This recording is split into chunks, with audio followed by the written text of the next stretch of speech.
Ladies and gentlemen, boys and girls, children of all ages, welcome to the Saturday Night Wrestlemaniacs.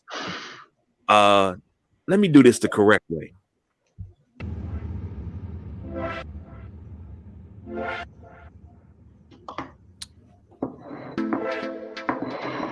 As I sit here on a Saturday night with two gentlemen that don't need no introduction from the Straight to Tape podcast. Can't call him a guest host because he got a home here. C. Perry II. It's Garrett family. Sitting on the far outside, cigar aficionado,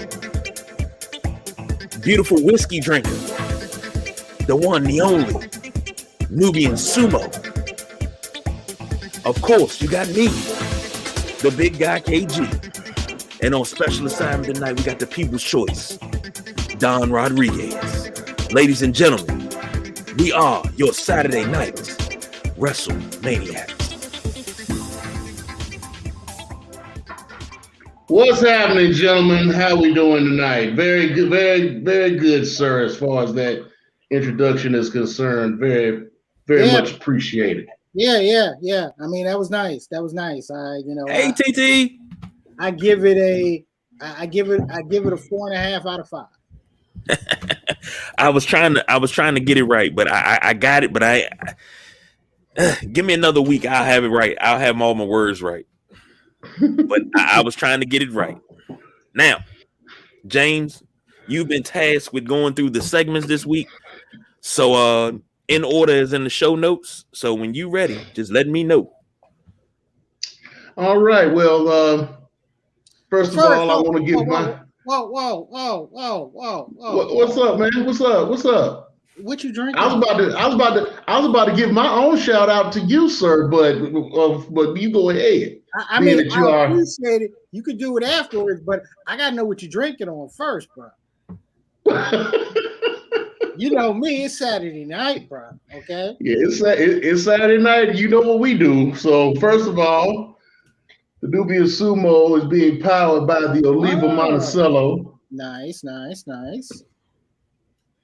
I had to dig in the crates for this one. I forgot I had this one. I only took like 5 sticks out of the box so far. So yeah, I gotta catch up on that.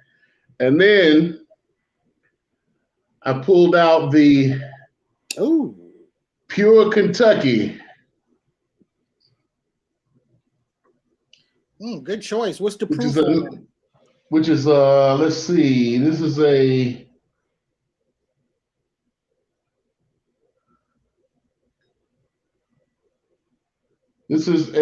90 proof. Okay, it's a 90 proof. Yo, KG. Oh, excuse me. I'm sorry. I looked at it wrong. It's a 107. Oh, he was really squinting. That's a 107. And for those of you who don't know about that particular bottle, it's a little hidden gem when you're able to find one, because not a lot of people know that it's made by Willet. Now, Willet is a very good, very great, actually, boutique bourbon company that has been putting out a lot of stuff that people have been drinking, like the Special Reserve 107 and some other ones that have been very popular here lately. So this is from the same mash bill, which is the same recipe. Whenever you hear the word mash bill, that just means recipe. As far as the grains and how long it's been aged, the only difference would be how long it's aged. But the same. But yes, they share a lot of things with the Willet brand bourbons that you see. So this is one of those hidden gems that they don't let you know where it's actually from, because it doesn't say anything about Willet on the bottle. But this is one that you really want to get if you find it. So take advantage of it. Get that one up, for real. Now, again, to go back, I want to say welcome to our floating fourth, Mr. Perry. Thank you for joining us this evening, being that Mr. Rodriguez is on special assignment. And We got we'll tell what that special assignment is later on in the night. Yeah, we'll go into that in a little bit. Busy night tonight. You got a lot of stuff going on. You got GCW with a show tonight in Atlantic City. You've got Impact Wrestling, who has their No Surrender show going on right now. Over in Mexico, AAA has their Rey Del Reyes champion pay-per-view that they have that will produce their Rey Del Reyes champion for the year. Also, they're going to have a four-way match to determine the number one contender for the Reina Del Reyes championship that was defended tonight by the champion was wrestling tonight. She defended the Ring of Honor title that she also holds tonight. So Deonna Purrazzo. So we'll probably get into that as the show goes on because I got other duties to deal with tonight other than that. So Nubian, but I'll trickle in a few things here and there, as we go along. But to start off, we are going to go into today's main event, which was the Elimination Chamber pay-per-view from WWE. They had their show, but they came on at 12 o'clock today, or 11 o'clock if you watched the pre-show. So I've got the results here that I'll read off right quick. So the pre-show had Rey Mysterio defeating The Miz.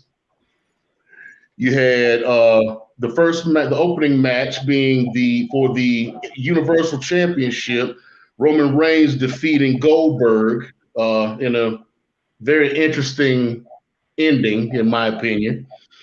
Bianca Belair wound up winning the women's elimination chamber, who she pinned Alexa Bliss to end the match.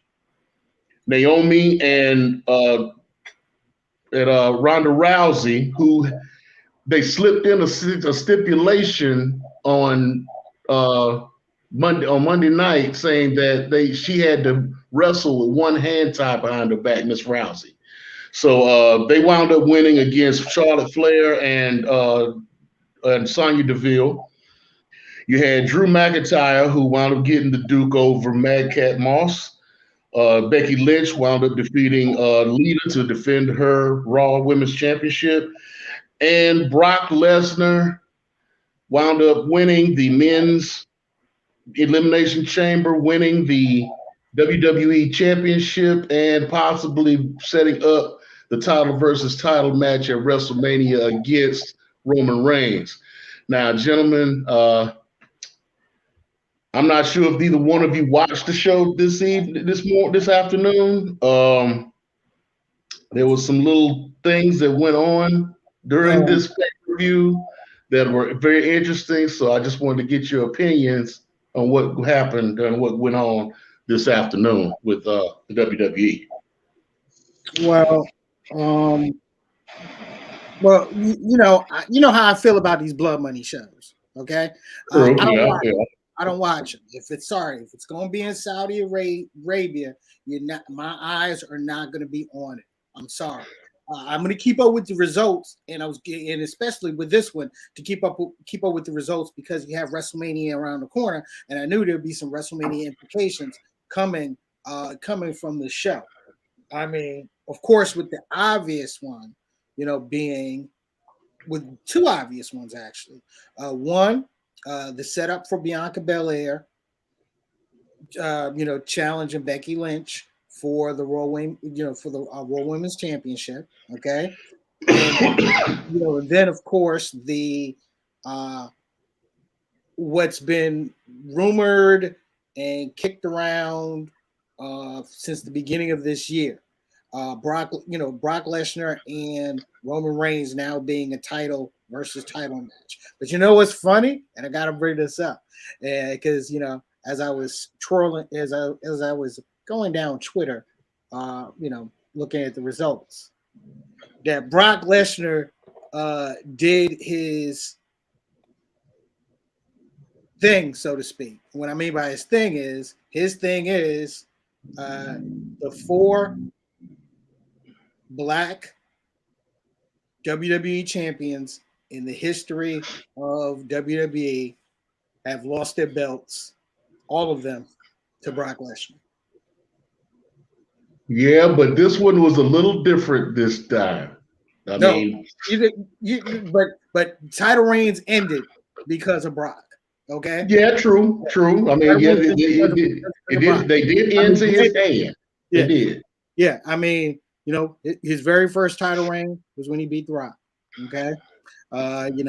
Then the 9 seconds of hell when they ended Kofi's reign. Then of course, just most recently the switcheroo with Big E's title reign, and now with this one, with the ending Bobby Lashley's second reign as a WWE champion. Now what was this spot that they did for the concussion, the Bobby Lashley concussion?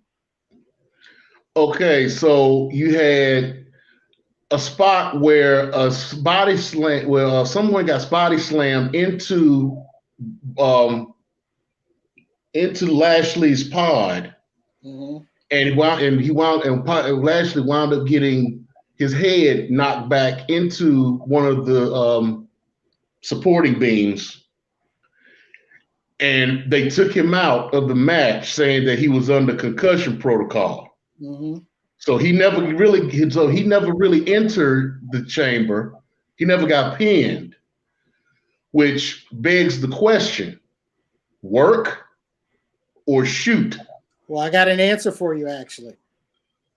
Go ahead. And I've just seen this pop up in the past hour or so. Okay, and it does look like it's a work.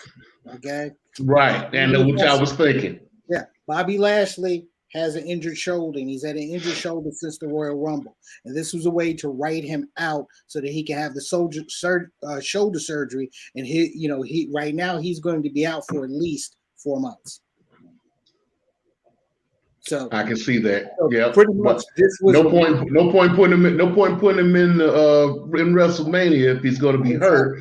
He doesn't have the championship. So why not just take him out? Just take him out of WrestleMania altogether and let him get better. Plus, this saves him. From getting any kind of negative connotations coming out of this match or burying him at some point. Being that he's lost to whoever, got pinned by whoever, weakening him at some point. So yeah, this worked all the way around. It worked all the way around because the end result, whether Bobby Lashley was healthy or not, was still going to be the same. Right. Brock Lesnar was going to win that match. It was going to win the title so that WrestleMania, the WrestleMania main event will be Roman Reigns versus Brock Lesnar, title versus title. Okay, exactly. That was going to be the end result, regardless. Exactly. Let me ask this question: when are we going to get tired of this? Now, I don't want to get on my soapbox and say, I make this political, but every time we get a black champion, they get the shortest reigns.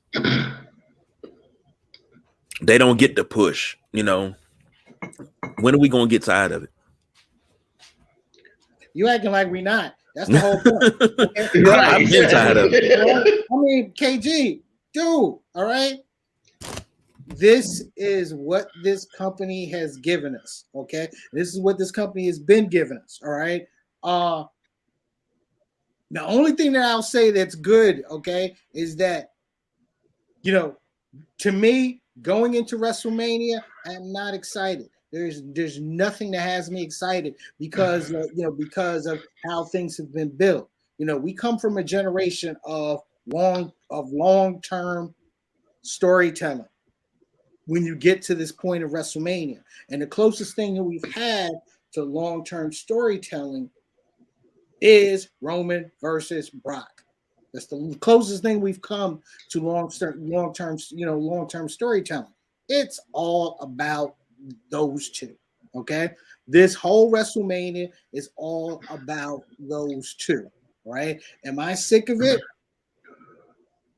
I mean, yeah. I mean, Sumo. Sumo can tell you. I don't.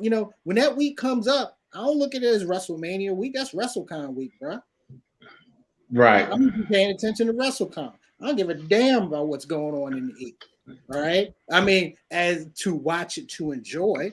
No, forget it. And what Ben say, that's WWE, babe. Black champions get bullshit reigns. That is true. Look at what they did to Bianca Belair. Now that hurt my heart. You bring Becky back and she beats her in what, 34 seconds? 26. 26. Oh, I'm sorry, 26. I was being generous. Yeah, I can't. I can't, man. This is I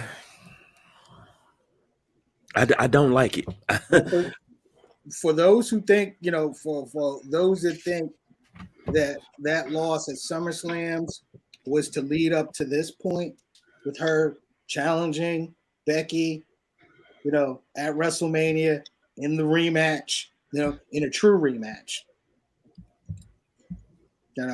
I'll say this, we'll see. I mean, we know the Becky versus,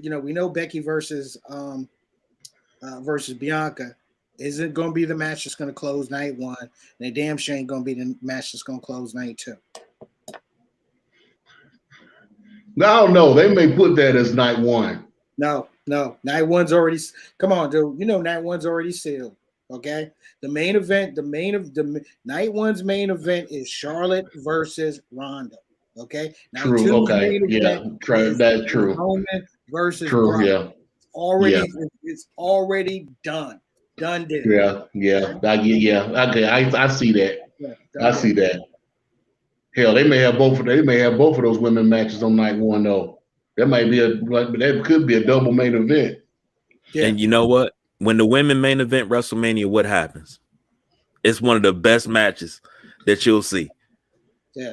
And if they do that on night one, night two will be trash like it was the last 2 years. I'm not expecting that I'm sorry, I'm not expecting. Well, I'm not even going to say that when it comes to Ronda versus Charlotte. Okay.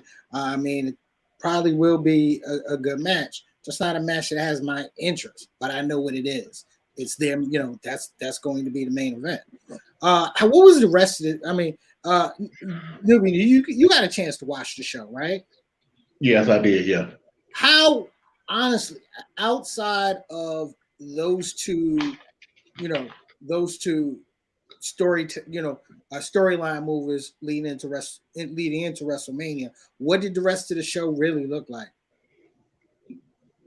It was what I had our fellow listener, one of our favorite listeners, William Thompson, Raj, big Raj, come through, and he hit me up earlier and was asking me pretty much, talking about how the show sucked and everything, and I told him, I was like, it is what we expected. I mean, when me and Don talked about this last week, I mean, we pretty much called every match. So I mean, it wasn't anything out of the ordinary for them. I mean, this was just the lead off to solidify what was going to happen in 6 weeks. Yeah. There should be no changes to anything. The only things they should be doing now is adding in all the filler for the shows. I mean, they got their main events set up already. They pretty much got all of their matches, their title matches set up. So it's just a matter. This was just a matter of getting this out of the way, and this was just a one-off, like something special. Being the only thing that made it special was that it was in Saudi Arabia for them. That made it special. The fact that the Elimination Chamber, this is the first time it's actually been on the road outside of the United States. They made it a big deal about that. So I mean, it is what it is. It's just a setup for what's going to happen in 6 weeks, pretty much. Okay, so one thing that I was reading, and since you watched the show, the Universal title match, okay, with Roman Reigns versus Bill Goldberg, it went around 5 minutes. and Roman it didn't Reigns. last long. Okay, all right. So Roman did give Goldberg the old Yeller treatment, right? Yes, as Good. he should have. Good. As he should have. Good.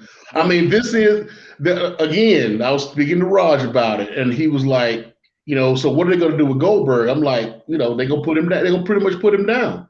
This was the last match. When this was the last match on his contract, his current contract. He has no other matches or no other commitments with the WWE after this contract, after this match. So tradition is you go out on your back. And being that the way that he went out was interesting too, because like I said, he went out on a guillotine. He got choked out. And once they ended the match, you think that they would show. They usually show the loser in the ring, being all solace and whatever the case. They concentrated on Roman. They never showed Goldberg again after the bell rang.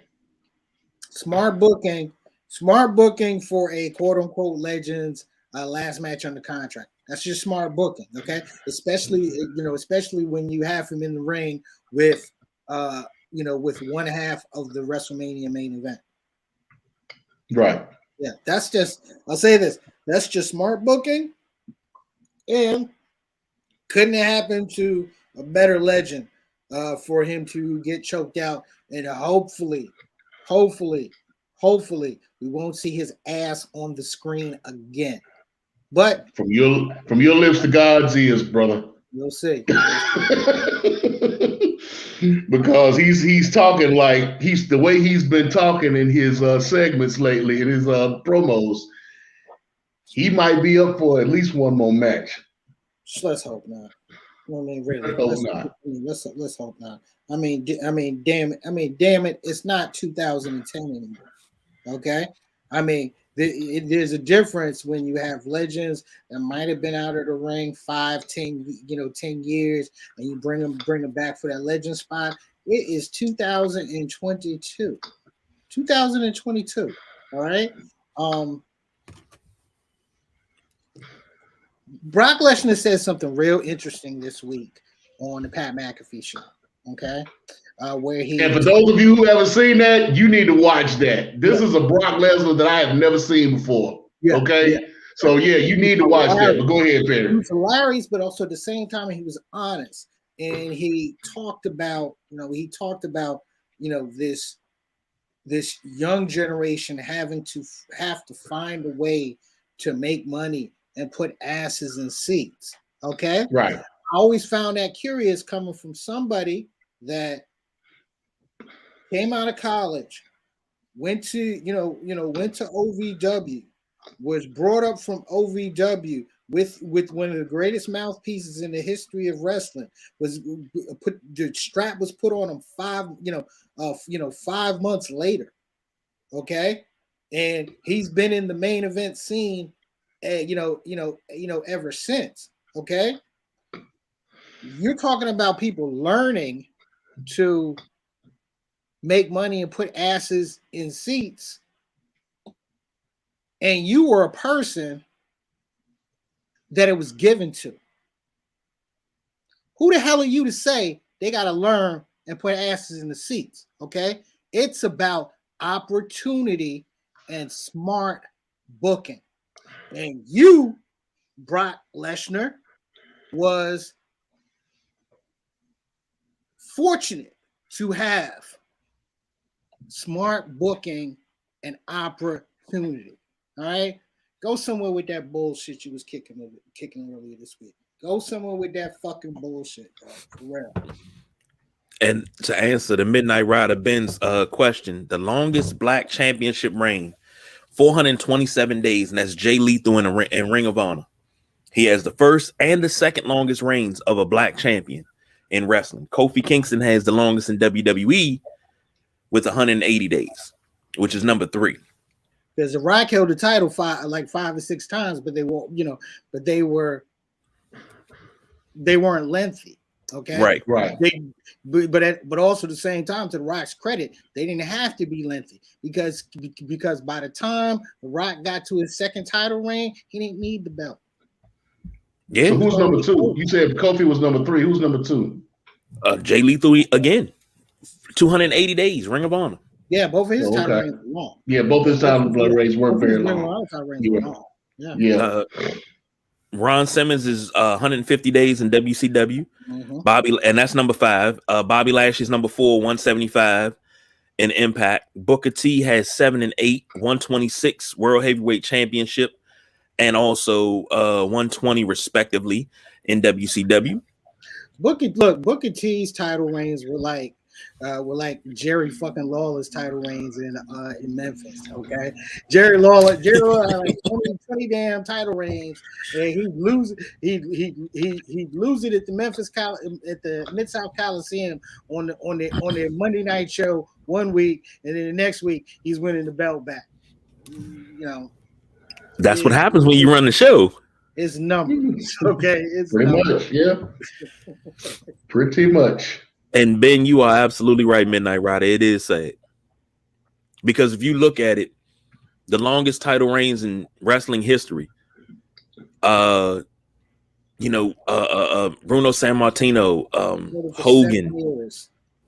You have 7 years. You have 4 years. You have Bob Backlund's 5.5 year title reign. Okay, but you got to put a caveat on those early title reigns too, because they only wrestled once a month with those belts. No. You got to think. They remember, especially WWE wise. No, they wrestled. They wrestled a circuit. They wrestled 1 month, and they wrestled once a month in Madison Square Garden. They were wrestling once a month in Philly. They were wrestling. They were wrestling. Once a month in Washington, okay, but they were still wrestling. That was still all in the same month, Okay, but right, you also have to look at it as a different time as well, when titles weren't as disposable. Right. Okay, the title actually meant something, right? I don't know about Samoan. I don't know about that either. I don't know about Samoan. Roman, as far as championships are concerned, as far as Samoans, you got The Rock, who pretty much is the standard bearer when it comes to title reigns. Previous to that, name a Samoan that had a world championship or even held the titles. Yeah, Yokozuna. That was it.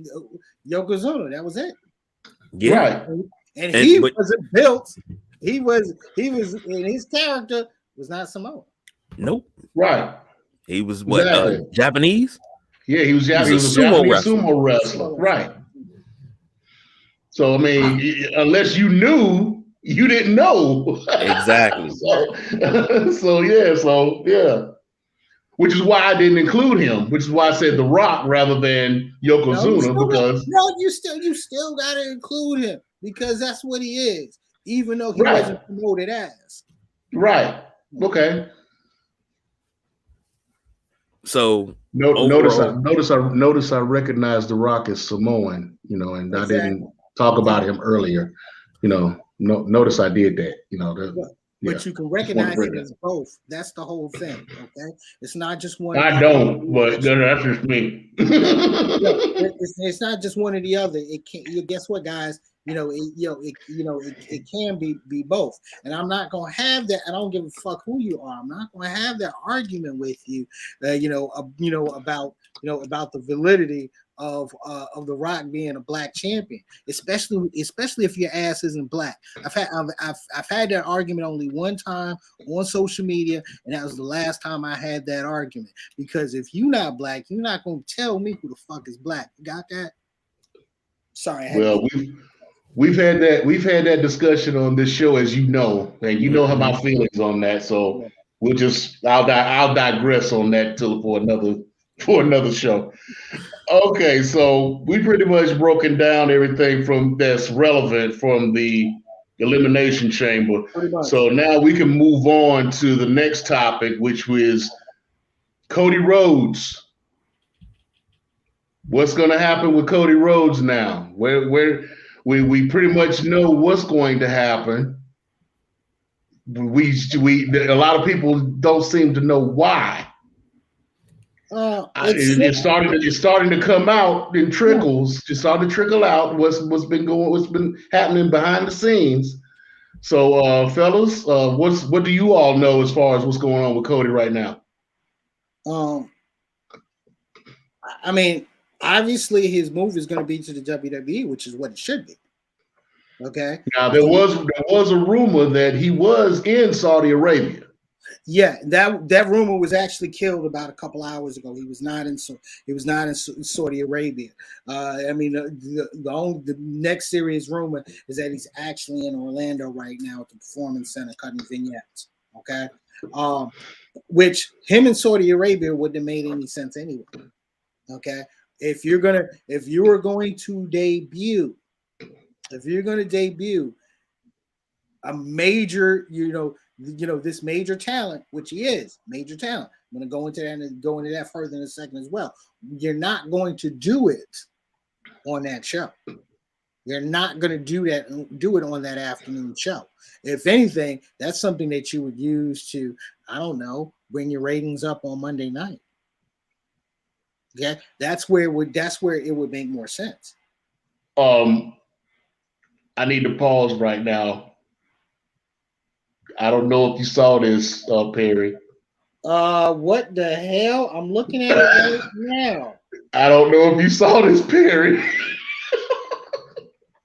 Did they just do what I think they did?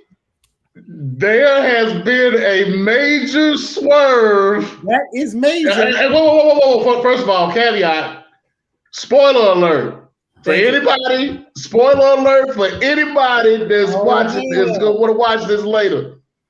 5, 4, 3, 2, 1.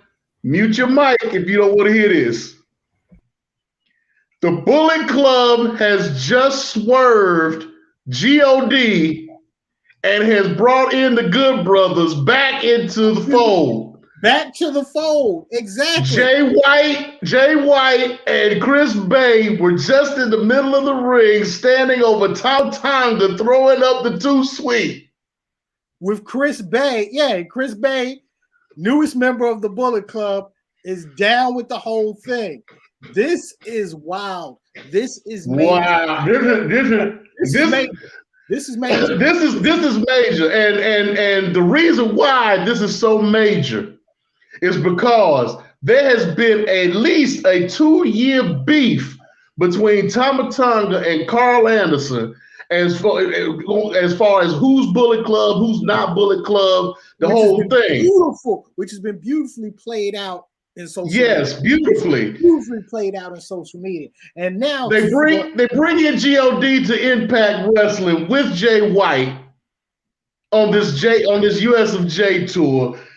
It was already I'm already questioning it because you got Tonga who's been saying all along that Jay White is not the leader of Bullet Club. So for them to be together was what's going on with this, right? This ain't right. Wow. So now they have the title defense, God versus Good Brothers. The whole 2-year thing is coming to a head. Wow. And they get swerved. So what does this mean? There's so many things that can come out of this. Is God now finally coming back to New Japan? Well, it's Good Brothers. The Good Brothers. Are the Good Brothers coming back to New Japan? Well, does this split up the Bullet Club?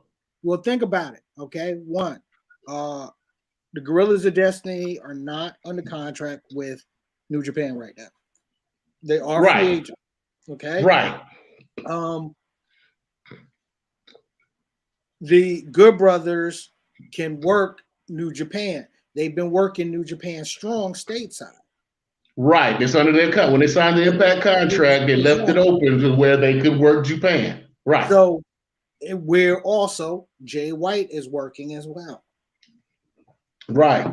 So this makes I'll say this makes a whole lot of sense. Okay. And that for that forbidden door between New Japan and Impact is just further blown open. That was beautiful. That was beautiful. And I was not expecting that. Look, let's get back on topic. Okay, let's get back on topic. I'm sorry. That had to be said. That had to be brought up. I'm sorry. No, because you were saying it, I was already distracted by it. Okay. This is what happens when you go live, ladies and gentlemen. Okay? Yeah, exactly. And welcome to everybody that's joining us for the first time on Twitch. This is our first time on Twitch being live for the Sideline Junkies podcast network. Period. So welcome to everybody that's on Twitch and that's joined us tonight, and of course everybody on Facebook Live and YouTube Live and everything. So wow. I'm blown. But look, back to Cody. Okay. Back to Cody. Yeah. He's been working without a contract since the end of the year. Okay. Right. They've been negotiating the contract, and they had their impasse on Monday and decided, time to go. Which I'm going to be honest with you. Right. He was looking to. But not. Really, I was surprised, but not. No, me neither, really. Me neither. Yeah. Because I was talking to Don Rodriguez, and he was saying that this was going to be a big loss to AEW. No, it's not. That's not my opinion. No, it's not. That's not my opinion. No, it's not. Because first of all, Tony Khan is trying to get control back of this company off of the EVP thing. He's trying to take all the EVP powers away from them. Okay. That was one of Cody's things. Cody wanted more money. Cody wanted a bigger piece of the booking, and some other things that Tony was like, hey, no, we can't do that. I'm going to be the final say when it comes to what's going on in this company now. So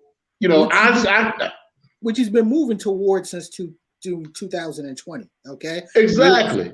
Which should not be anybody's surprise. Okay. Let's not get it twisted. Okay. This company was not started. This company was not started by the Young Bucks, Kenny Omega, and Cody Rhodes. It was started by Tony Khan. Tony Khan brought them in as advisors.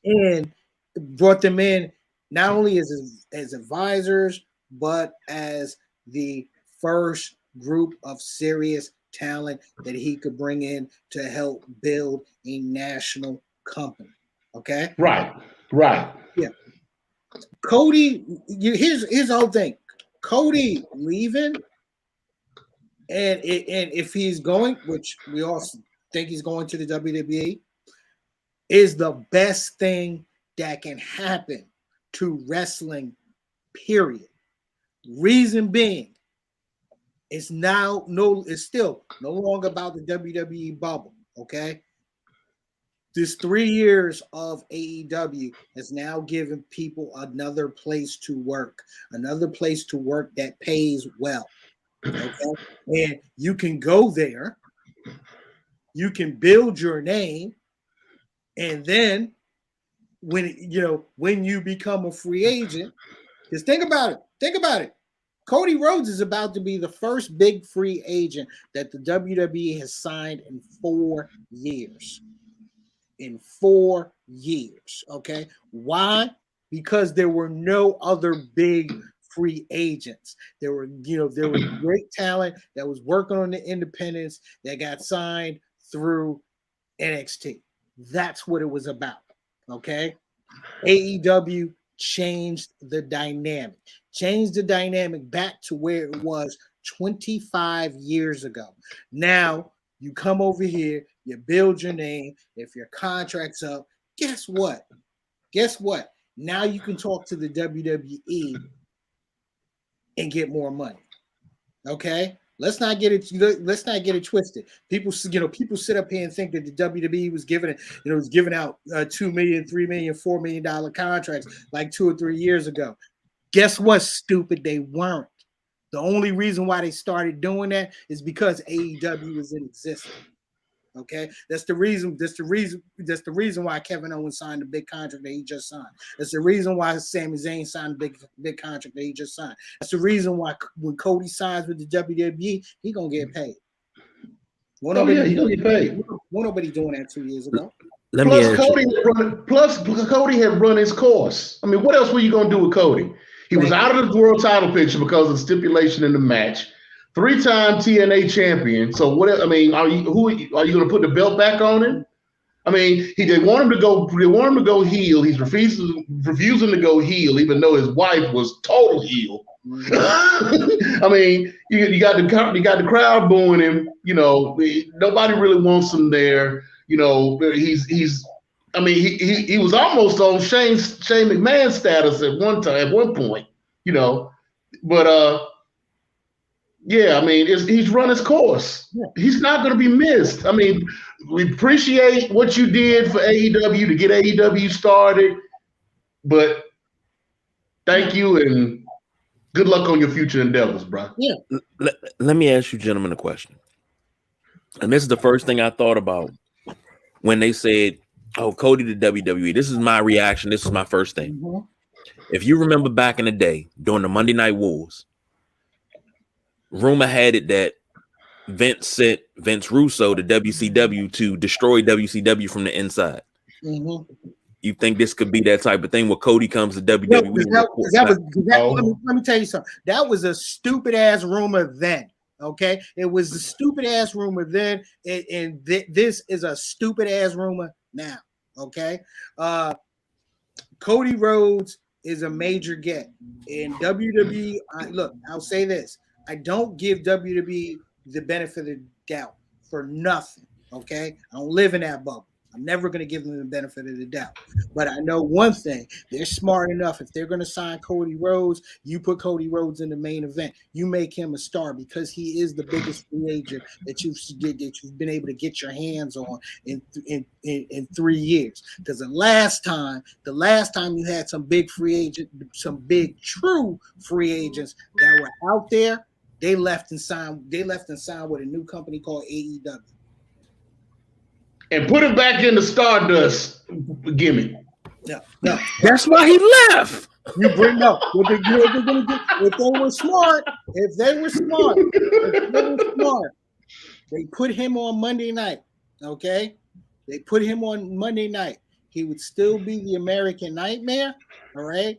And then eventually, and what I mean eventually, I'm talking the weekend. I'm talking the week or two after WrestleMania. You put the WWE title on.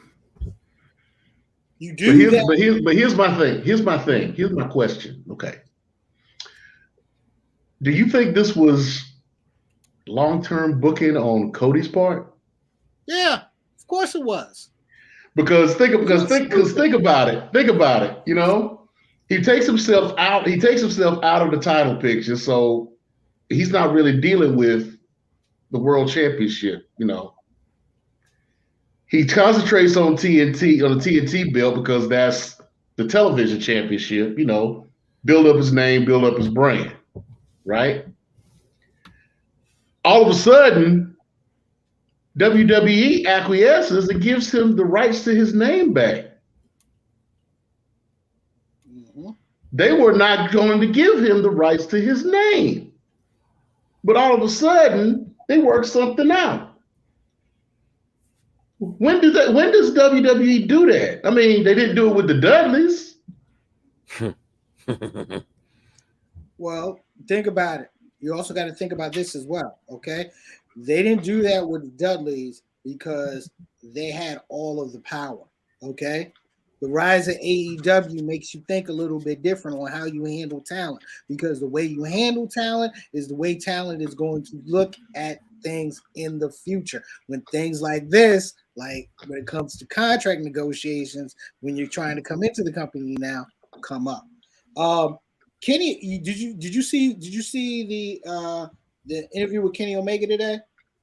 No, I didn't see the interview with Kenny. I heard bits and pieces of it, but I didn't get the whole interview. Kenny had some. I mean, I did listen to it. I did listen to it on Wrestling Observer Radio, and he did have. I mean, he did have some interesting things to things to say.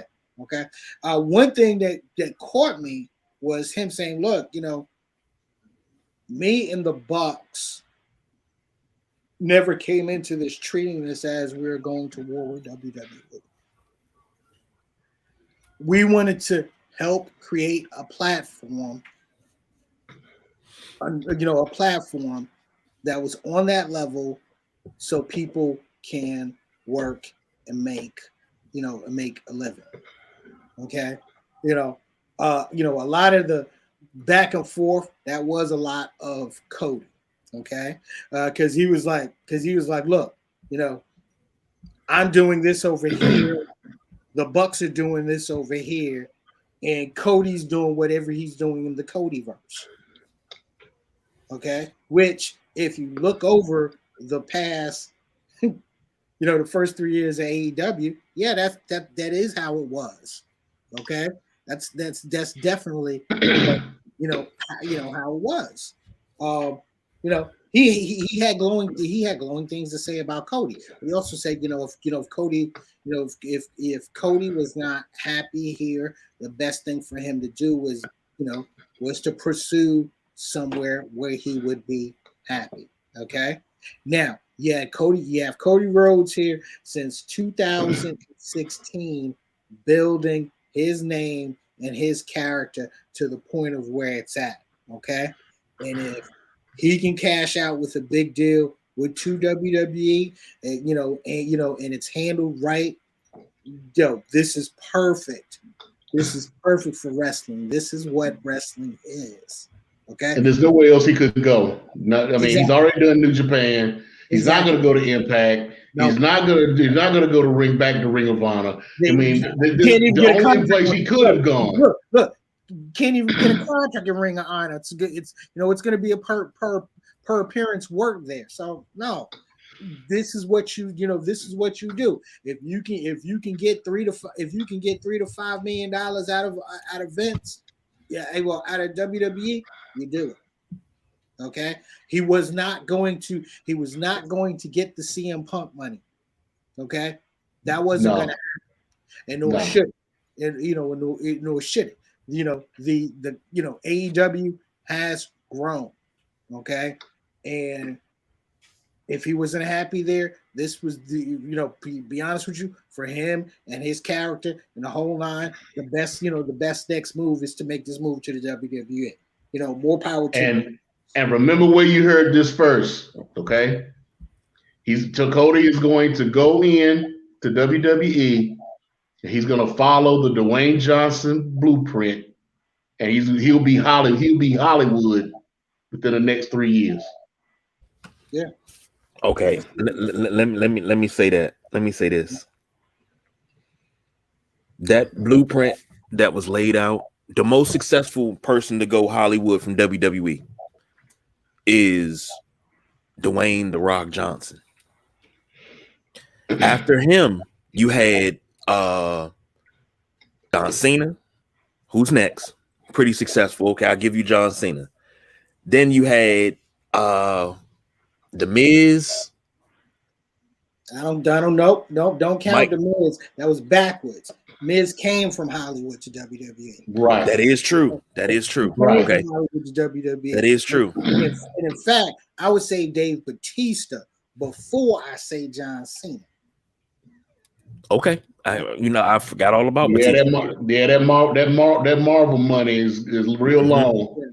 And, but now, and he's done a lot to parlay out of that Marvel universe, since Guardians of the Galaxy. So yeah. And he was getting, and he was getting shine before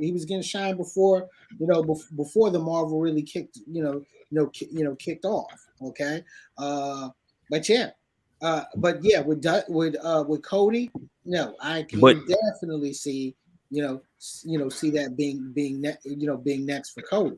Okay? Here's my thing. I think the next one. The next one's gonna be Miss Mercedes. That's gonna be the next. Look, I'm done with this wrestling shit. Oh yeah, she already working on her way out. Yeah, no doubt about that. For every Rock, Cena, Batista, even Miz, you have Ted DiBiase Jr. You have a Hulk Hogan who goes to the silver screen and it does not work out. It's just not relatable. Yeah. So, and I'm not saying that's going to be Cody because he did the reality star life and what is it? What's the show that he got with his wife? You're talking about Rose to the Top? Yeah, Rose to the Top. And it's not total divas, but I haven't watched an episode, so I couldn't tell you. It's you're not missing anything, but it's not Miz and Mrs. So, my point is, if he does this and he falls short of being that box office superstar, then what? Back to AEW as a heel, or working behind the scenes. Yeah. Just working behind the scenes. Okay, I mean he gained that experience working in AEW. Okay, but then again, let's not forget he has political aspirations too. But let me ask he's talking about running for Senate in the state of Georgia.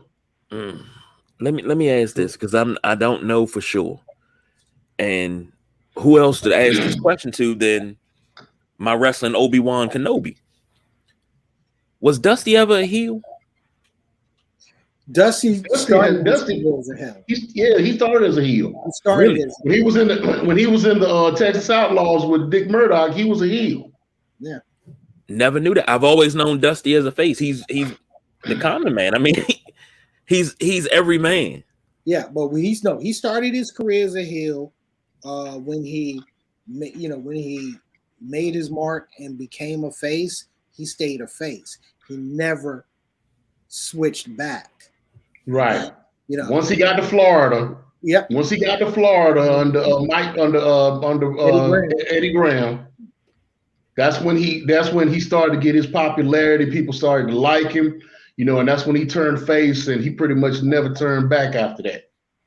Okay. All right. See, I've always, now mind you, I'm 40 years old, but I've never seen Dusty as anything other than a face. So that's why I had to ask, and maybe that's the reason why Cody doesn't want to do the heel turn, because Dusty had all of his success as a face. No. Cody has been a heel also. Remember, Cody was a member of Bullet Club. Yeah. Cody, and trust me, when Cody makes that return to WWE, he's gonna be a heel. Yeah, he's gonna be a heel. He's gonna be a heel. He's gonna be a major heel. Yep. He's gonna go in as a heel. Guaranteed. Yep. He's gonna be a major heel, and he's gonna be, like I said, he's gonna be I expect to see him with that WWE title. Now, question, we'll try to end on this so we can move on. Who do you put him with first? AJ. Because what I'm saying, you put him in. KG.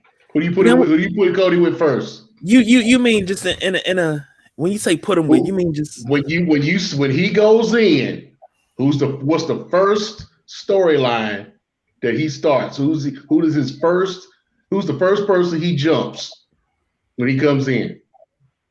Just for history's aspect, Randy Orton.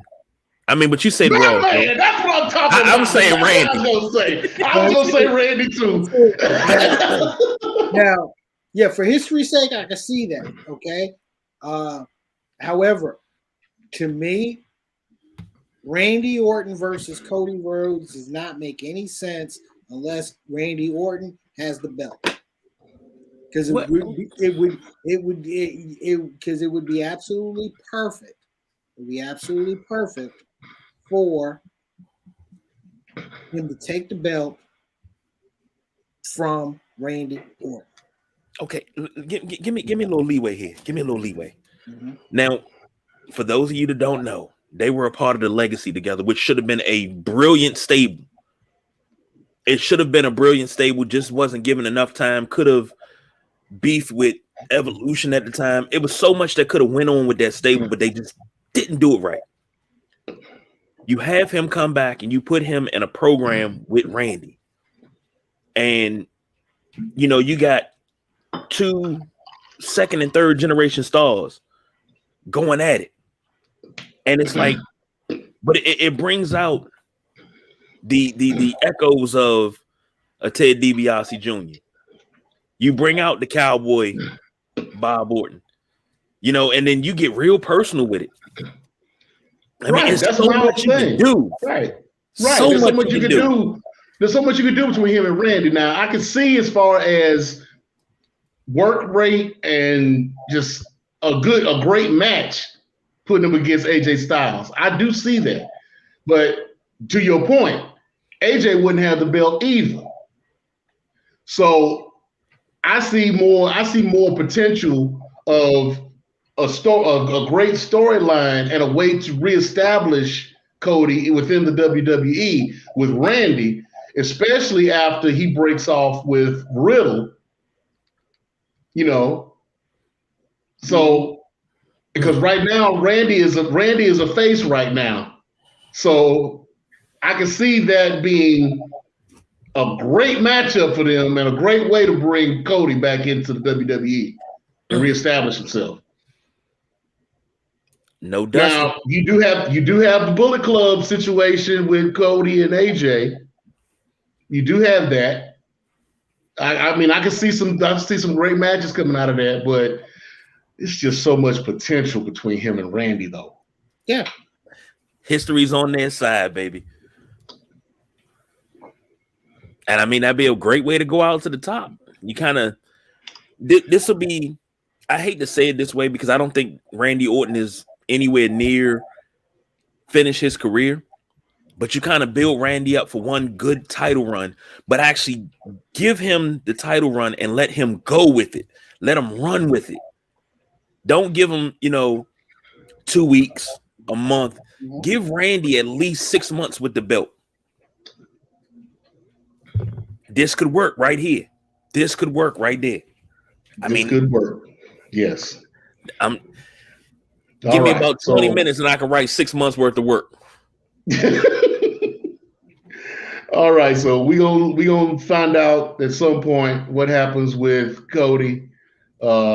Maybe he'll show up at WrestleMania. Maybe he'll show up before. Maybe he'll show up on the Raw after WrestleMania. We don't know, but we will see, and we'll follow up on it with you.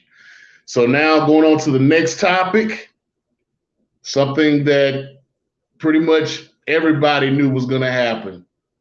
First ballot all the way, undeniable.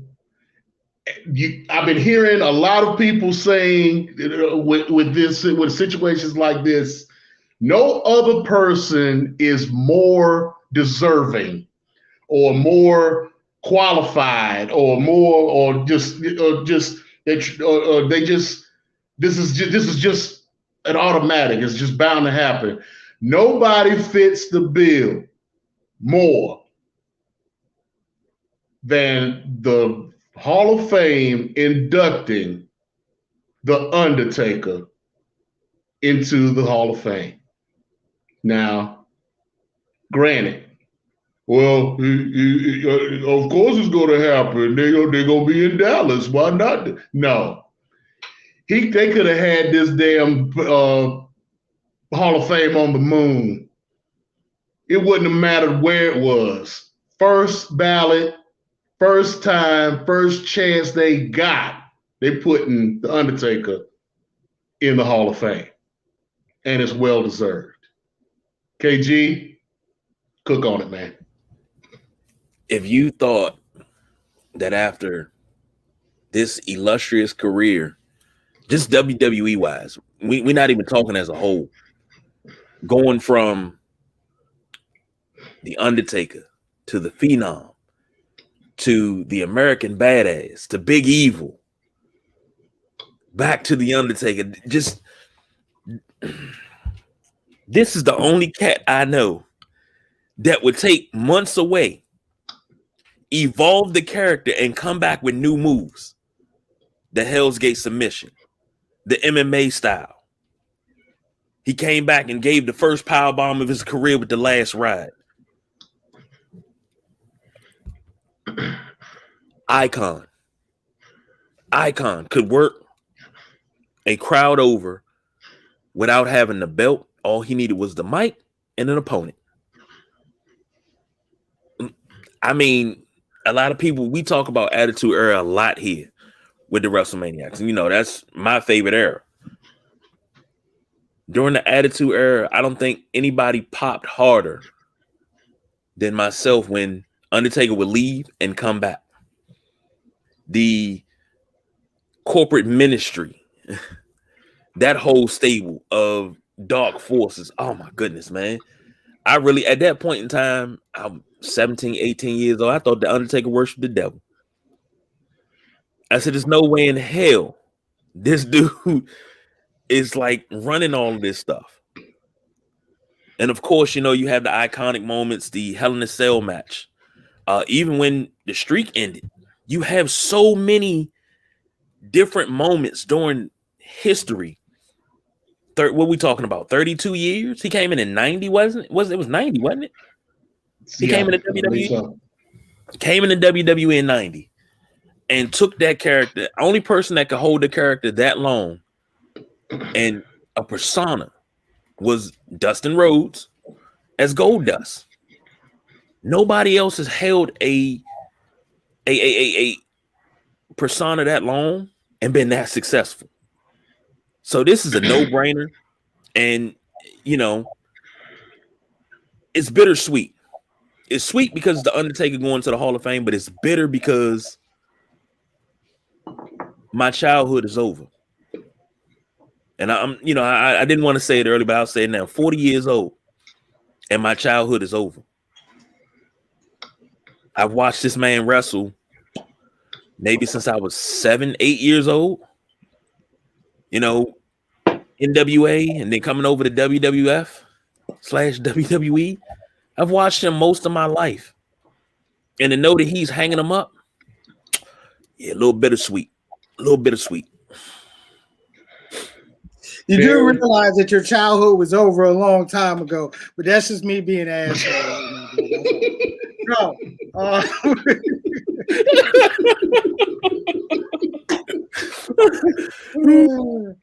But God, man, look, some of the stories KG has told on this here, his childhood probably ended like 12 or something like that. That's what I would get. But no. I mean, seriously, no. The to me, the greatest WWE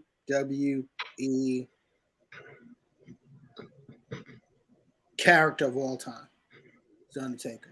Okay, longevity incredible. Okay, I mean, think about think about that, that pantheon of greatness. Okay, and think about the fact that the Undertaker lasted longer in the ring than all of them. Okay, he gave you he as a big man, he gave you great matches. Okay, as a character, without a title. Okay, because let's be honest. Okay, Undertaker title reigns were crap. They were crap. They were crap. You know, hated him as a champion. Okay. However, his character, you know, think about how many years his character was built on an undefeated mark at WrestleMania. That's incredible. That's incredible. Okay. No, well deserved. Never to be duplicated. Exactly. Never. Okay. You know, well deserved trip to the Hall of Fame. Big time. Okay, favorite Undertaker moments. What you got? Now, I mean, I'm gonna keep it sweet. I just want to really just pay attention to one moment, okay? And you know that was that iconic Hell in a Cell match with the second Hell in a Cell match, but it was the one that made the Hell in a Cell what it was between him and Mick Foley. Okay? Well, to me that match not only took his character to another level, but it created another superstar in Mick Foley. KG? I agree with that. For me, it's not one particular moment, but it's a whole timeline. And if you think back during the Ministry of Darkness days when they kidnapped Stephanie and Stone Cold had to save Stephanie, I loved that storyline. That was when I think that was building up to the height of my fandom of WWE as an adult, because I was invested from Sunday Night Heat to Monday Night Raw to SmackDown to Shotgun Saturday Night. I was investing on every single show. No matter what time it came on, I had to watch it. And I didn't record it. I watched it live and then went back and watched the recording after I watched it live to see what I missed.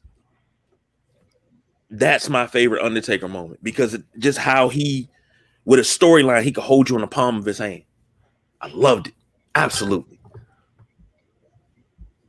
Well, I agree with Perry as far as the match between him and Mankind. As far as that match is concerned, that match to me was more so for Mankind than it was for Undertaker. But Undertaker got his shine on too.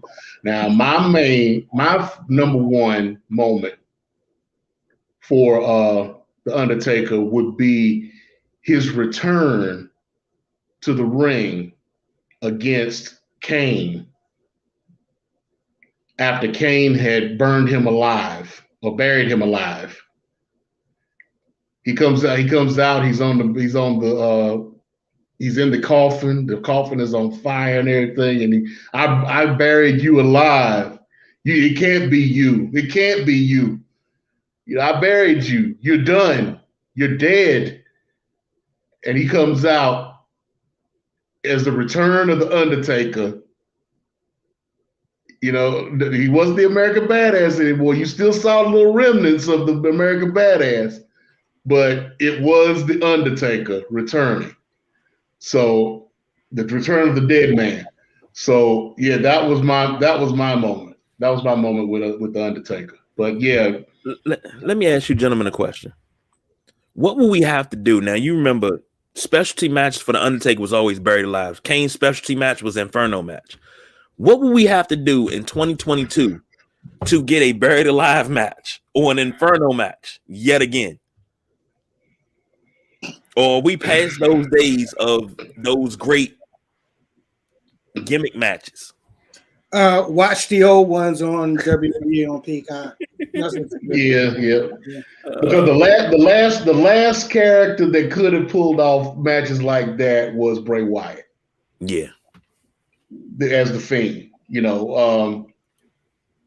who knows? Maybe they could do it with Alexa Bliss. Maybe, I mean, it would be a reach. It would be a real reach, but I don't know if they're going to continue having her with the Fiend powers or whatever. If they're going to continue with that, or how they're going to do her character now that she's back. But I mean, it could happen. I mean, it will be more first on the women's side to do matches like that. Doubt it'll happen, but it's like I said, it's a reach. Right now, you got nobody. Now there is rumors that the WWE is supposed to be bringing back the Boogeyman. That could maybe. That's not a rumor. He signed. So maybe they could do something with him on that in a situation like that. But that's doubtful because he's more of a 60. He's more of a comedic character to me than he's 60. He's 60. Okay. He ain't doing he's nothing. 60. The last time I seen him was on Instagram. Him and the Godfather were hanging out in Vegas drinking with the Undertaker. That was the last time I seen him. They were sitting around drinking and talking shop. Was he drinking tequila? Because he likes worms. I don't know what he was drinking. I just know they were sitting around and they were happy. They were having a good time. I thought he had a fish. Oh, how can you not have a good time with the Godfather? When he was when he was on Tough Enough, he was older than the cast that were training him. Yeah, and he lied about his age. That was 20 years ago. Damn. What did he say? He was 27. What was he? 42, 43? He was 37 years old when he was on Tough Enough. Okay. Not right. Not everyone could be Diamond Dallas Page and start doing this seriously at 35. He wasn't one of them. Nah. So well, you got a lot of wrestlers who are going into their later years. I mean, Goldberg is 52. You got some guys in their 50s that are still doing it pretty well. Yeah, but you got a Minoru Suzuki who's doing pretty well right now, and he's up in age too. This is what you just said. Minoru Suzuki, the Boogeyman. Come on, man. Come on. Hey, look! I tell anybody listening, like, look, the WWE is going to manipulate you to believe whatever they want you to believe. So if they want to put a 60-year-old man in a buried alive match against whoever, and they're gonna not only are they gonna sell it, but they're gonna make it believable. Just because it's the WWE. That's what they do. Yeah, true. I know who won't be watching it. Even though I asked for it, I ain't watching it. Speaking of watching, let's go to the next topic. We need to keep our eye on Mr. Tony Khan because Mr. Tony Khan got some things going on. He's got a secret that he's holding. He says he's got something big in the works. So what do y'all think it is? What do you think is going on with him? What you think he's about to do? He's already said he's going to close the forbidden door. So, what do you think is about to happen? That just threw mine off. Didn't throw mine off.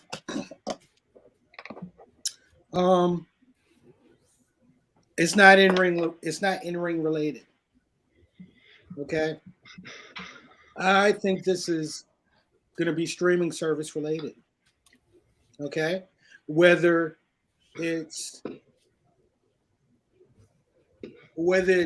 something streaming with HBO Max, who is owned by Warner Media. Okay. Or their own streaming platform. Now you would think, well, if they're actually doing their own streaming platform, they've only been together, they've only been together for, they've only been in existence for 3 years. How could they do their own streaming platform? Well, there is a certain company's video library that is available, that has been available for a little while, that just so happens to have in their video library the show that is considered the genesis of AEW. and that being the Ring of Honor. That's my thoughts. And my thoughts is definitely going to be something streaming service related, okay, and hopefully an announcement in some form or fashion that they have gotten their hands on the Ring of Honor library, and that we can finally see All In again. Interesting. I had no clue. I've been thinking about this for a while, and I had no idea as to what it could have been. But that one, yeah, I can see that. I can see that. Yeah. KG, what you think? I agree with Perry. Perry just do something out there. So he said that it happened here. Two things. It's going to happen, and Perry, when they decide to cut you that check, please let me know where it came from so we can get our money too, because we're all owed money. I know you're owed money. The People's Choice, I know Nubian Sumo's owed money. I'm owed money. So we need to collect this back money, and they're going to send you bread. So we need to take care of that. What the hell is Kenny King wearing? Who knows? Kenny King, I mean. What is Kenny King wearing? Sorry, guys. Spoiler alert. The main event of No Surrender is about to start. The main event being, which was not the World Championship, by the way.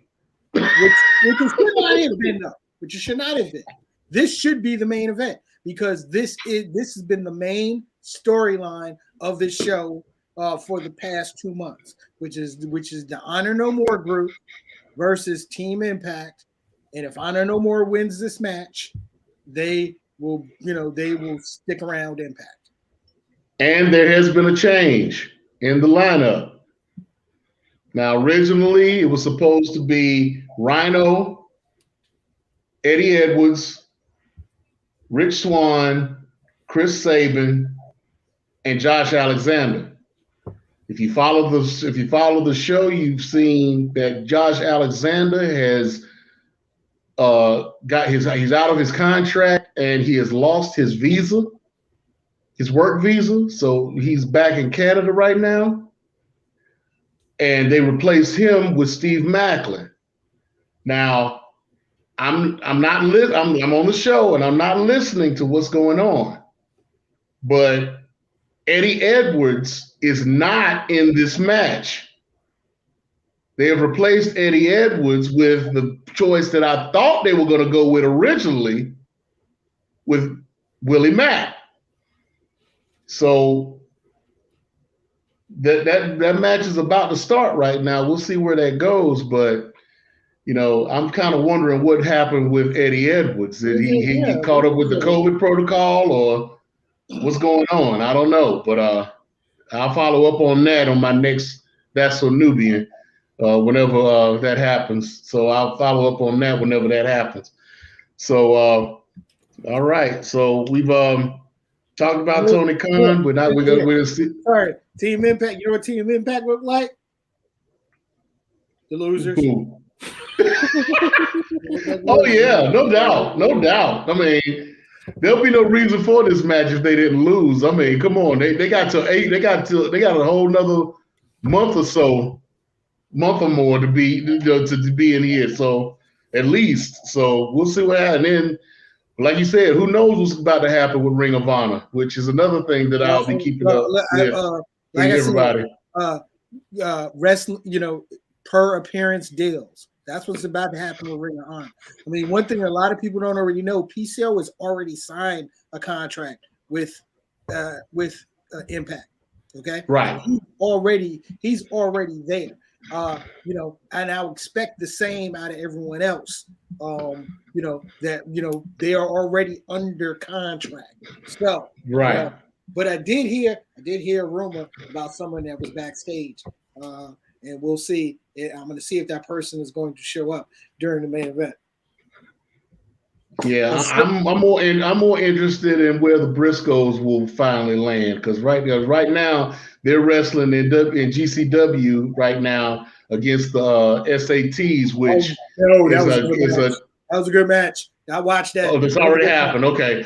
Now that matchup goes back about a good 20 years. 20 years, exactly. Yeah, that was one of the first tag. That was one of the first tag team storylines that the Briscoes had in Ring of Honor with the SATs. And for those of y'all who don't know who the SATs are, Google, YouTube, because those guys were brilliant. those guys were great. So you want to go on YouTube and look them up. Fly off the top rope. That's who created the Spanish. That's who created the Spanish fly off the top rope. The SATs, exactly. Yes. All right, going on to the next subject. We are finally saying goodbye to 205 Live, and they have changed it to NXT Level Up. Now, I have not seen this show. I need to watch it. I want to try. I want to try to watch it just to see what's going on with it. To me, it's looking like a Dark Elevation type situation. No, I can already tell you what it is. It's what you've been seeing out of 205 Live for the past half a year with a new name. That's all it is. Because 205 Live, all 205 Live has been NXT's B show for the past year. Okay, and all Level Up is 205 Live under a new name. That's all. That's all it is. If you remember, and I'm sure you gentlemen do, 205 Live when it came on Tuesdays, and you had NXT when the height of it. That's what I miss, and now you're going away to this Level Up, and I feel like, I don't know, maybe I'm just emotional these days, but I feel like I'm just sitting around and I'm singing. I got the 70s R&B playing. I got Harold Melvin and the Blue Notes. And I got Teddy Pendergrass singing to me, talking about, I don't know what to do with myself or do with my time. I'm calling the old 205 Live. And I'm saying, I know you didn't heard it 10 times or more, but I swear I didn't change. I swear I didn't change. Please come back. I swear I didn't change. That's how I feel right now. I feel like I'm just begging good wrestling to come back, but every time I think it's going to come back, they do something like this. I'm not trying to buy back your love or your friendship or anything. I just want to make up for the things that went wrong. I didn't cherish you while you were here. That's what I feel like I'm doing right now. No biggie. Once again, no biggie. I mean, the original 205 Live concept has been dead for a year and some change. Okay, all it was NXT. NXT's B show. It was superstars. Okay, it was WWE Challenge. Okay, that's what that's what it was. That's what it was. So just the name change and the and the new graphics and them hiring Quinn McKay. Quinn McKay, right? Quinn McKay from Ring of Honor. From Ring of Honor. For those who don't know, Quinn McKay was the interviewer, backstage interviewer, and for Ring of Honor, and she was the one who was opening the Ring of Honor shows and whatnot, and she also wrestled. She was part of the women's championship tournament. Women's tournament. So she was part of that before Ring of Honor shut down. So now she's under a new name, and then she's what's her name? Karen Kincaid. Karen Kincaid. Okay. Isn't that such a WWE ass name? Right. I guess they tried to keep her name close. I guess they tried to find something to keep it close to her name. But okay, so you're telling me that it'll be a waste of my time to check out Next Level Up. Okay, when was the last time you watched 205 Live seriously? The last time I watched 205 Live was when Enzo Amore left. Okay, you can keep your streak. You keep your streak. I mean, it's not, it's it's like I said, it's the B show. When they started de-emphasizing the cruiserweight division, 205 Live just became the NXT show.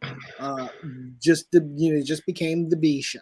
Okay, when you started having a bunch of talent there that weren't quote unquote cruiserweights, because it was the NXT B show.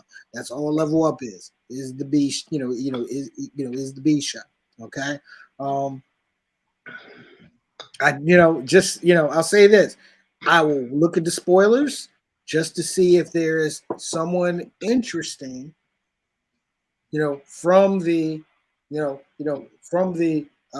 PC Kitty crew that I want to see wrestle. Okay, then I'm curious. Well, that's really why I want to really try to watch it, because there's a lot of. I mean, you got all of these guys and girls that they picked up on that. Whatever that initiative was. They got all of these athletes, and they got all these the next thing, the next in line. The NIL thing. I know they're going to be on that show at some point, and I want to see if there's somebody that's going to come out of there that's going to really shine. So that's why I really wanted to watch it, to see if any of those folks had actually made it to television, because it's been what? How long has it been since they got signed? It's been like what? 3 almost months, 6 months. maybe? It's been almost 6 months. Yeah. Okay, so they've had time in the PC to build up and do what they do, and to make a show like that. So I just want to see, and this is just me being an independent wrestling fan. You know what I'm saying? I like watching people come up from the bottom and work their way up. So I'm definitely want to give this a chance, especially since I'm not watching NXT now.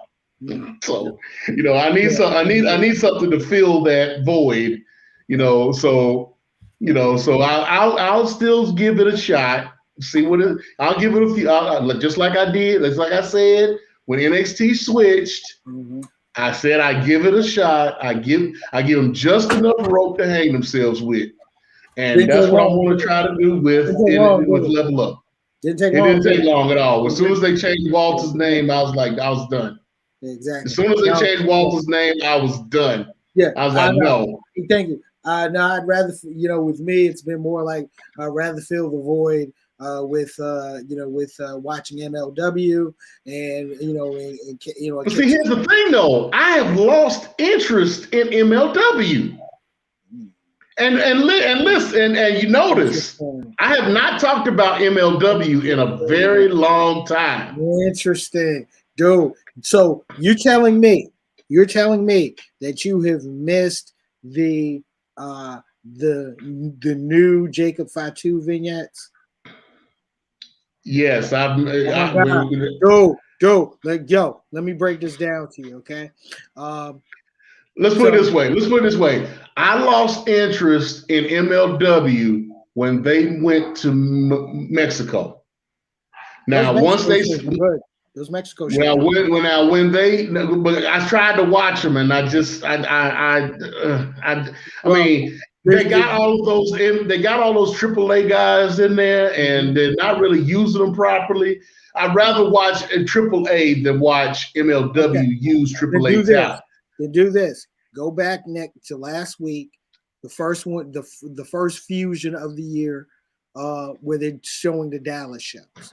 Okay, trust me, you'll get back. But during that period, they were doing these vignettes, okay, with Jacob Fatu. All right, and this isn't Jacob Fatu, rah rah, Simone Werewolf. Okay, this is Jacob Fatu in San Francisco, wearing wearing his black gear. All right, out on a stoop, smoking a cigarette, drinking some brown liquor on the side, and talking about his life as being a part of the Samoan family, okay, and what it took to get him into professional wrestling, and the shit that he was doing on the street, okay, and talking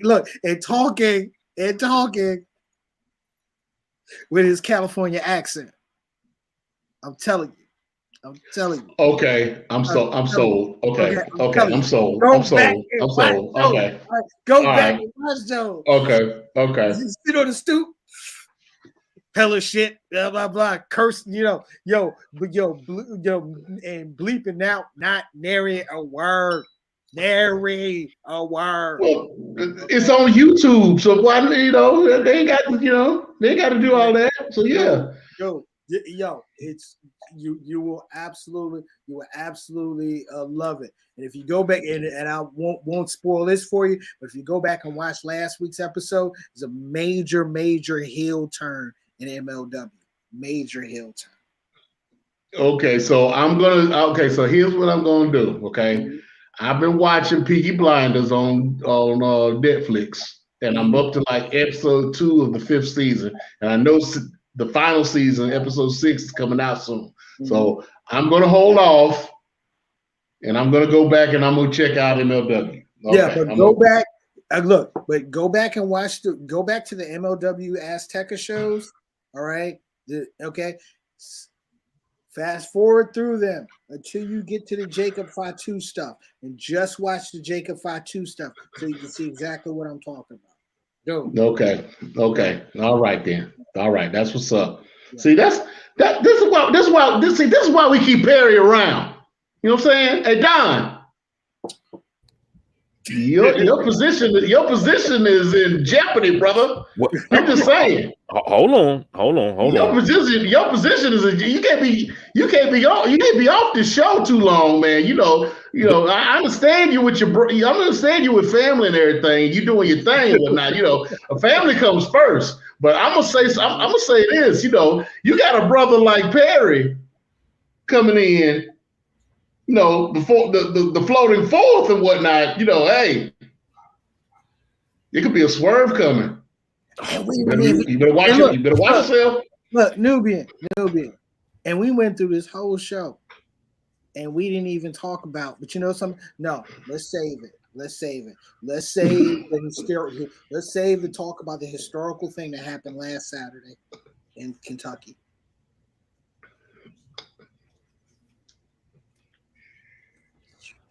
All right, let's get let's get to that next topic.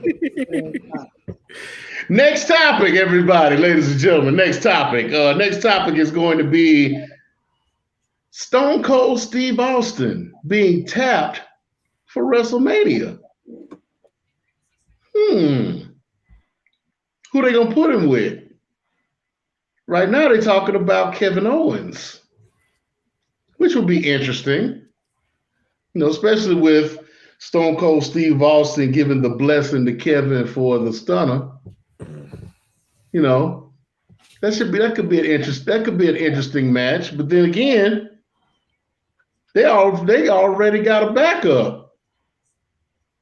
If Stone Cold decides he doesn't want to get involved, it could be Booker T. Now, is this Stone period altogether? Is this something you want to see on a WrestleMania show? Stone Cold Steve Austin coming out of retirement for a match after he hasn't wrestled in how many years? 17. Damn, it's been that long. It's been that long. Now you see why. Now you see why we've wrestled. Now you see why I'm not interested. Why it's WrestleCon week for me. Okay. Now you see why it's WrestleCon week for me. All right. Would I enjoy the beautiful nostalgia of one of the greatest characters of all time returning to the ring? Yeah, I would enjoy it. I mean, yeah, I would enjoy it. But guess what? Ladies and gentlemen? I don't want to see that shit. I don't want to see it. I'm sorry. I want to see it. If it's gonna happen, yeah, put him in the ring. 2-3 minutes, stunner, boom, get the fuck out of there. Boom. That's it. But question is this a farewell match? He already had a farewell match. He's always said he's never really had a farewell match.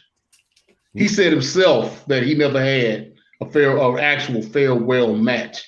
He just wound up kind of disappearing off the face of WWE. then build if you're gonna give him a farewell match, build it as a farewell match and leave it at that. Okay, but you see, here's a problem. Okay, he gonna do it. You know, if he does this match, he'll do this match. It'll be like I said, 2 minutes.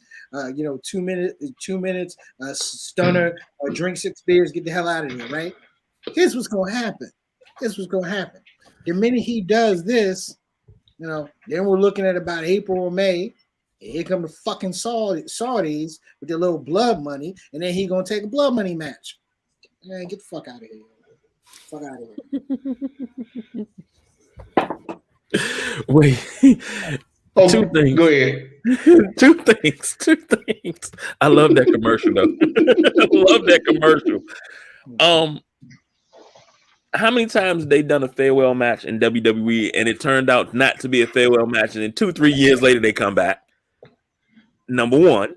Number two, I'm not putting Kevin Owens in with Stone Cold. If I'm going to give Stone Cold a farewell match, it's only one person I want to put him over, and that's the blue chipper. I mean Flex Kavana. I mean Rocky Maivia. I mean The Rock. I mean Dwayne. That's the only person I want to put him over. That way I can see The Rock sell that stunner. They can bet their case of beer. The Rock can sell that stunner one last time, and that be it. That's it. That's the only way it can work. Look, man. You know what?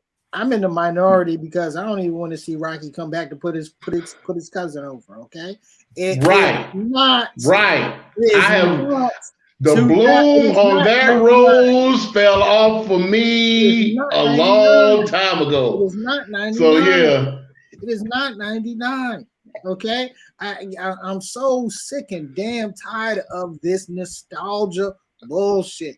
Okay, I'm so sick of it. The last, last time I hated those nostalgia Legends of Wrestling pay-per-views that they used to do. Okay, I appreciate promotions like Big Time Wrestling that get older wrestlers and get them, get them out in front of fans is still a beautiful thing. However, when we're talking about companies like the WWE, when we're talking about companies like AEW, when we're talking about companies like Wrestling, we're talking about companies like New Japan, put that away. Okay? Put that away. It's about forward progression and new, and today or new stars. Okay? I'm sorry. I don't want to see Steve Williams in his damn shorts out there doing anything outside of drinking a beer and talking some junk for a second and then getting the hell out the way so we can see the talent that's dead. Okay, now all I can do is respect it. Now, even though we spoke on this earlier, if this were to happen, okay, if Stone Cold goes out on a farewell match, I mean, you got 2 nights of WrestleMania you got to fill, so they got to have some fillers. So if they're gonna fill one of those matches, one of those nights, especially night one, I would like to see Stone Cold in a match. Who do I want to see him against? Somebody that he's never wrestled before. Somebody that should have wrestled him when he first came into the company. Somebody that recently said that they would like to have a match with him. And that person, and here's the setup. You got Stone Cold, comes down the ramp. He's cutting his promo. Eventually, the crowd is going to do it for him. One more match.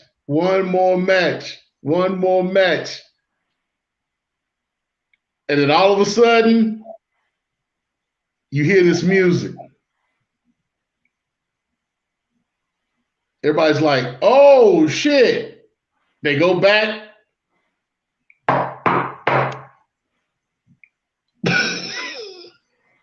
I know exactly who you're talking about. Hell no. Hell no. Hell no. Goldberg. Hell no. I want to see Stone Cold Steve Austin hit Goldberg with a stunner and end his career. Both of them. Period.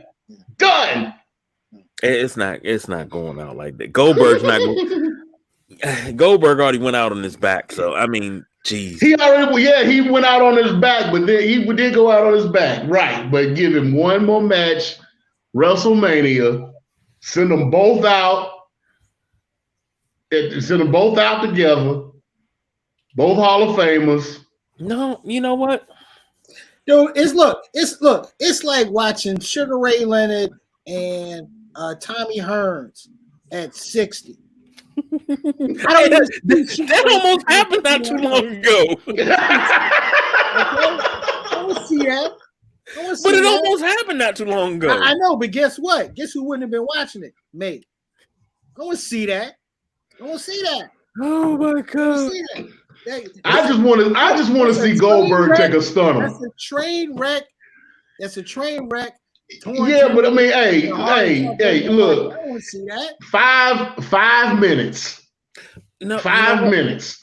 It's gonna take Stone Cold about 2 minutes to get to the ring. The match, he'll come down the ring. He gonna cut his promo. The music will start. Goldberg comes down. He says something. They get together. They do their thing.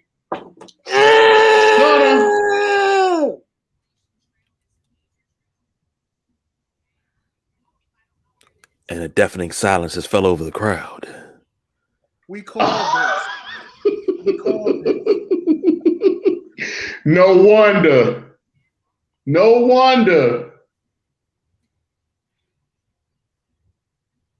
Wow. Hey. Okay, folks. All right. Sense. So that makes total sense. It makes total sense. It does. Okay, so we were talking earlier, Team Impact versus Honor No More. Okay? I mentioned earlier, Eddie Edwards was nowhere to be found. The match is over. Guess who comes out and hits the swerve on Team Impact? The heart and soul of Impact Wrestling. Eddie Edwards just turned on Impact Wrestling and has joined Honor No More. Now, how does this happen? Eddie Edwards is a former Ring of Honor World Tag Team and World Champion. So now, and he's in the middle. So now they're making him the leader of Honor No More. That's good television. Yeah, I got to watch this shit over. This is too much, man. This is too much. Some companies out there need to take note. That was good television. That is good television right there. That's how it's done, ladies and gentlemen. WWE, you need to be watching this shit because I'm telling you, this pay-per-view. I've been trying to do this show and kind of watch this out of the corner of my eye, sorry, KG. We've been distracted the whole time, especially waiting for this match. The man. Eddie Edwards had a patch on his ring jacket with Impact Wrestling. He rips it off of his jacket and throws it to the ground. Yeah. Thursday night's gonna be interesting. Thursday night is gonna be interesting, definitely. Wow. Yeah. And see, Impact Wrestling, whenever they switch to Scott D'Amore. And Don Callis when they took over. Oh God! First, I'm looking at the patch. They just came back and they just showed back. The first like 4 or 5 pay-per-views were excellent, right? Yeah. So I mean, and they were going along, they were doing the thing, they were doing it. This is the best paper, just from what I've seen, is the best pay-per-view they've had in about a year. Actually, the best too, because the way they started off this year, that was a hot pay-per-view. Yes, it was. Yes, but this one, this one with the Bullet Club swerve and this, oh my God. No. When Moose cashed in his world title match on Josh Alexander and kicked Josh Alexander's ass with his wife and his kid. With his wife and kid in the ring. Come on. Right, come on. Wow. So sorry. Wow. Sorry, KG. We mad distracted right now, okay? This is how. Now here's another thing. Here's another thing. Now, Eddie Edwards has been in the independents wrestling tag team matches with Davey Richards, the former American Wolves tag team. Do we now see Davey Richards coming into Impact? Now, you know Davey Richards is under the contract with MLW. Yes, he is. But you got a lot of guys in MLW that are moving around. I mean, Jacob Fatu has been in GCW. You got Trey Miguel, not Trey Miguel, but THP. Yeah, everybody. TJP has been moving around too. So, question on your feed is it still showing after? No, it's over. It's over on mine. No, it's over on mine. I'm looking at this and they're still rolling like after the credits. Okay, and they're out there, celebrating, talking shit, and the whole nine. Yeah. This is beautiful. KG, we apologize, man. Sorry, KG, man. This is what happens. See, I know I'm not supposed to be watching shows and whatnot while we doing this thing, but I mean, sometimes, wow. But I got to watch this. over. Yeah, I'm definitely rewinding it. I'm definitely gonna be watching. As a matter of fact, wrap this shit up, B. Before we do that, okay, we'd be remiss if we didn't talk about real quickly the historical moment that happened last week in Oakview, Kentucky. Go ahead, speak on it. Well, during NWA Power Trip, it was an NWA show. The main event was the NWA World Heavyweight Champion, Trevor Murdoch. Sorry, I just got distracted. Hoodfoot is wrestling on GCW in a death match. Right, yeah. Hoodfoot is that dude, ladies and gentlemen. That'll be on my list tomorrow. But go ahead. Remember that name, Hoodfoot. But Matt Cardona is now the new NWA World Heavyweight Champion, defeating Trevor Murdoch. Yes,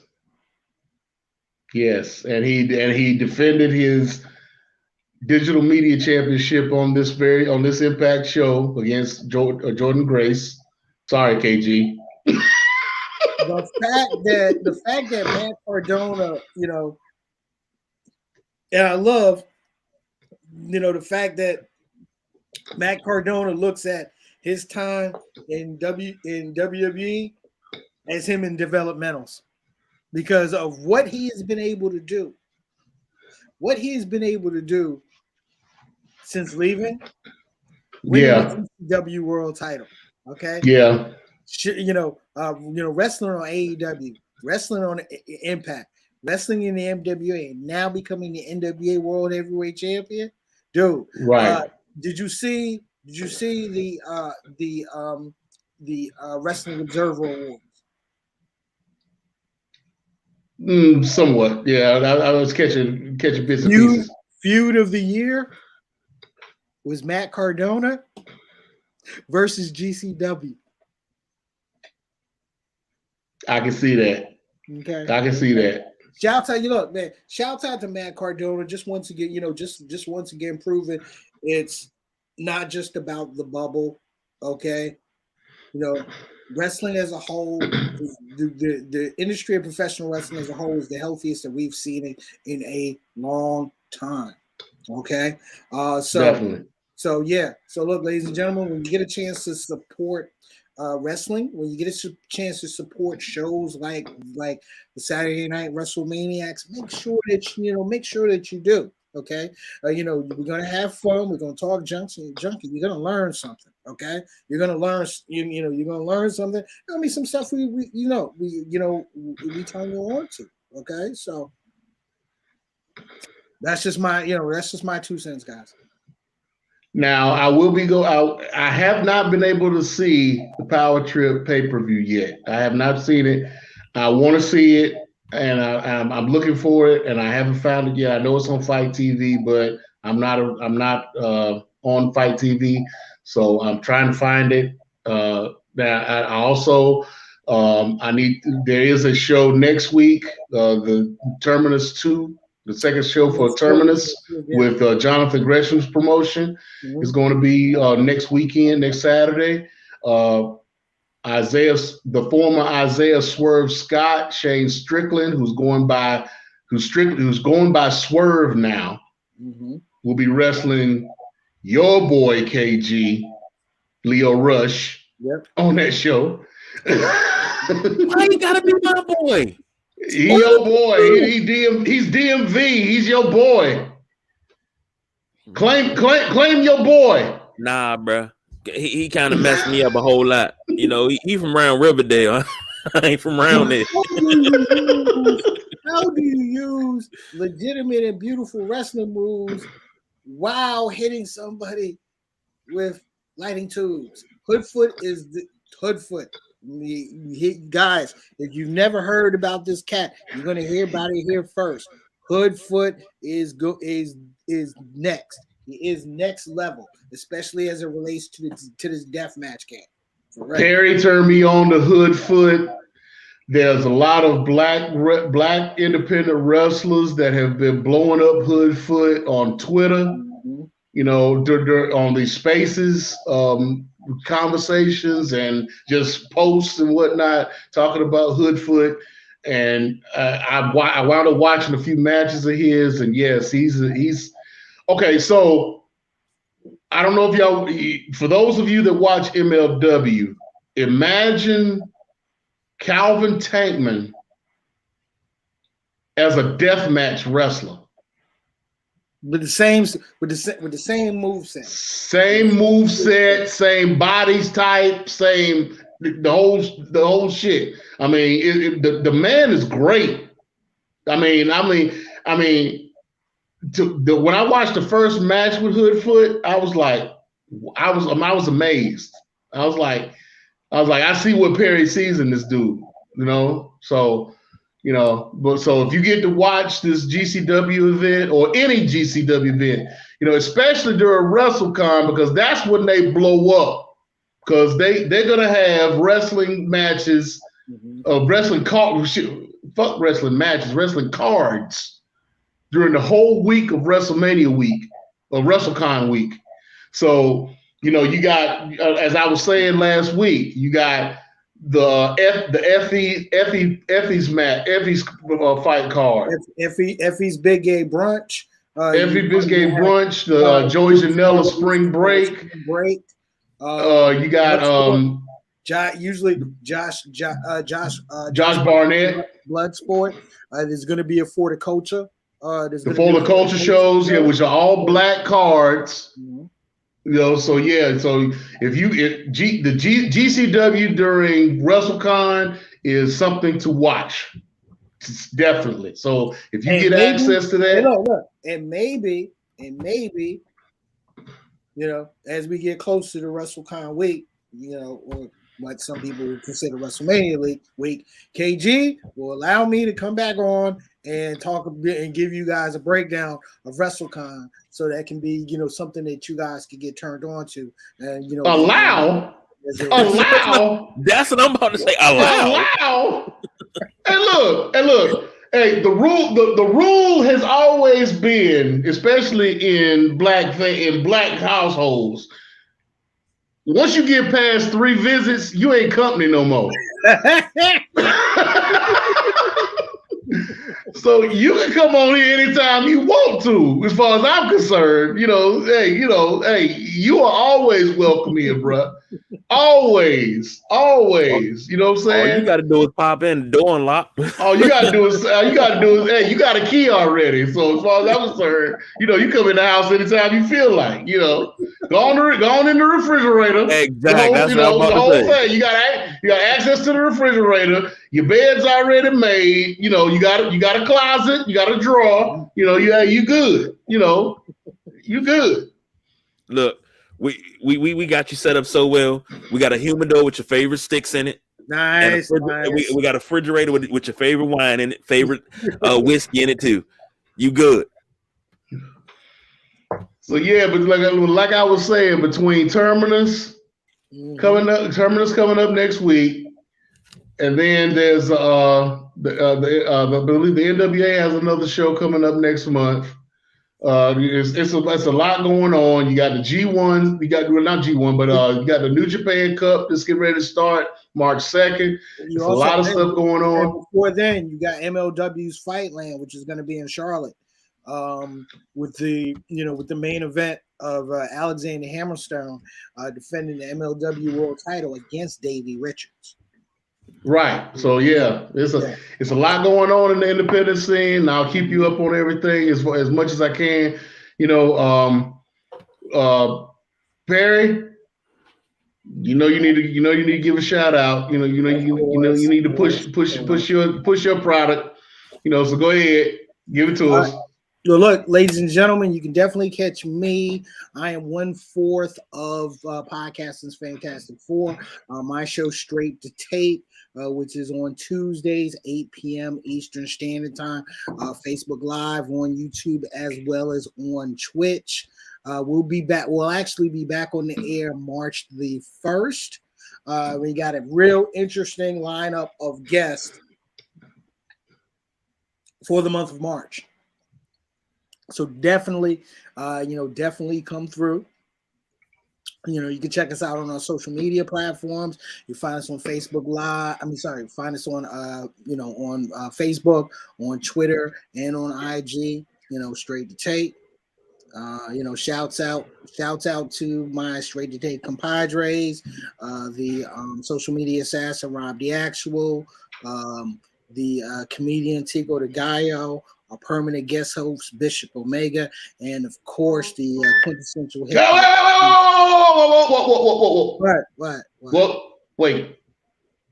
Go ahead. Hi, Keisha. How you doing? You doing all right? I've been seeing you online and whatnot. You doing your thing. I appreciate that. Now, right now she is out in the streets with her girls having fun. So, also shouts out to the best podcast show running in the business, that being Feasky Love. So, that's the Straight to Tape crew. Come through. We like to have fun. We like to make you think. So definitely come check us out. And make sure your Saturday nights are filled here as well on the Saturday night Wrestlemaniacs show. Okay, definitely.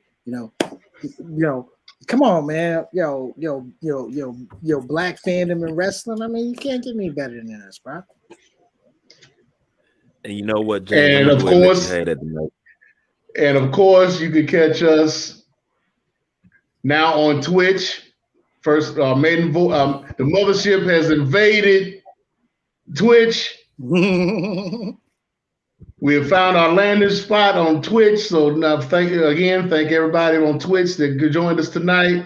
You can catch us on Facebook Live, or YouTube, and all of the podcast outlets. Just Google Sideline Junkies, and you'll find all of our platforms. And KG, any parting words, sir? Well, the Twitch thing, I gotta say thank you to one of my closest friends, because she said, "Oh, y'all popped up in my feed. Why y'all ain't doing nothing on Twitch?" I said, we do got access to Twitch. We ain't been doing too much gaming because everybody working. So shout out to TT for that. I appreciate that. And I know you watching. But outside of that, thank you everybody for watching. And don't forget to diversify your bonds. Konnichiwa, bitches.